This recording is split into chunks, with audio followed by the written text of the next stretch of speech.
Hello students,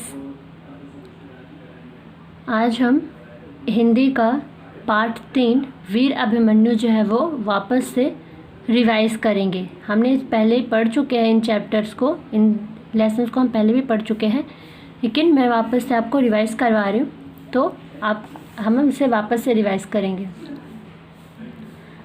आप इस तरह सोच में क्यों बैठे हैं महाराज? युद्ध के क्या समाचार हैं?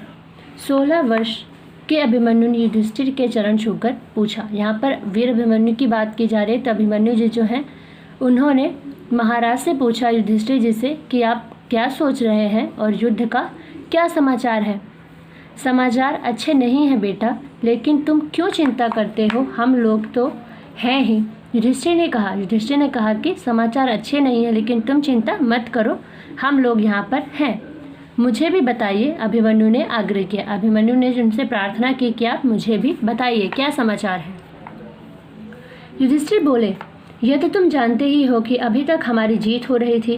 कौरव के बहुत से वीर मारे गए हैं, परंतु आज जब अभिमन्यु यहाँ नहीं है तब कौरवों ने चक्रव्यूह की रचना की है और हमें ललकारा है। मतलब ये तो तुम जानते हो कि अभी तक हम युद्ध में जीत रहे हैं और हमने कौरवों के कई सैनिकों को मारा है, लेकिन आज जब यहाँ पर अर्जुन नहीं है तो कौरवों ने चक्रव्यूह की रचना की है और हमें युद्ध के लिए ललकारा है।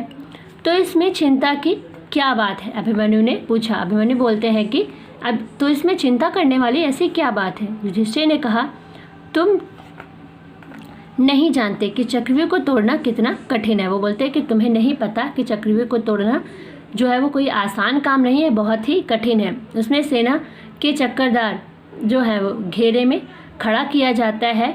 व्यूह के 7 द्वार होते हैं और हर द्वार को तोड़ने की एक विशेष विधि होती है। मतलब वो उन्हें बताते हैं कि चक्रव्यूह जो है वो उसे तोड़ना इतना आसान नहीं है। सेना को एक गोलदार एक चक्करदार उसमें घेरे में खड़ा किया जाता है और उसके 7 द्वार होते हैं और जिसे तोड़ने की विधि होती है। हर एक द्वार को तोड़ने की एक अलग विधि होती है।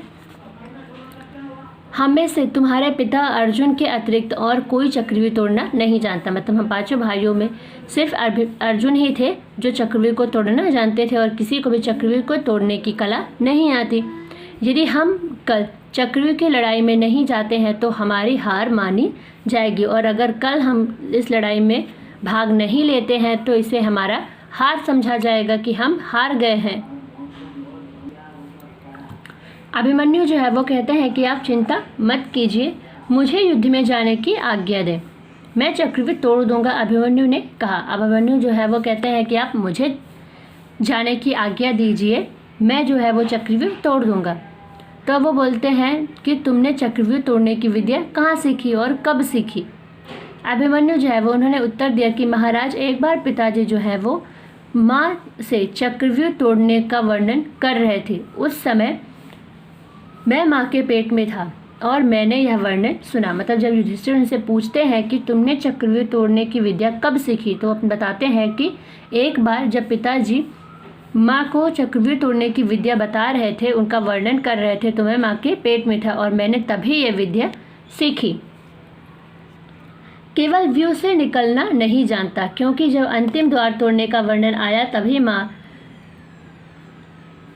को नींद आ गई और पिताजी ने वर्णन सुनाना बंद कर दिया। उन्होंने बोला कि उससे उन्हें जो है वो चक्रव्यूह में घुसना आता है, लेकिन चक्रव्यूह से बाहर निकलना नहीं आता। अंतिम द्वार जो है उन्हें तोड़ना नहीं आता था, क्योंकि जब अंतिम द्वार तोड़ने की बात आई तब उनकी माता जी जो है वो सो गई थी और पिताजी ने जो है वर्णन सुनाना बंद कर दिया था।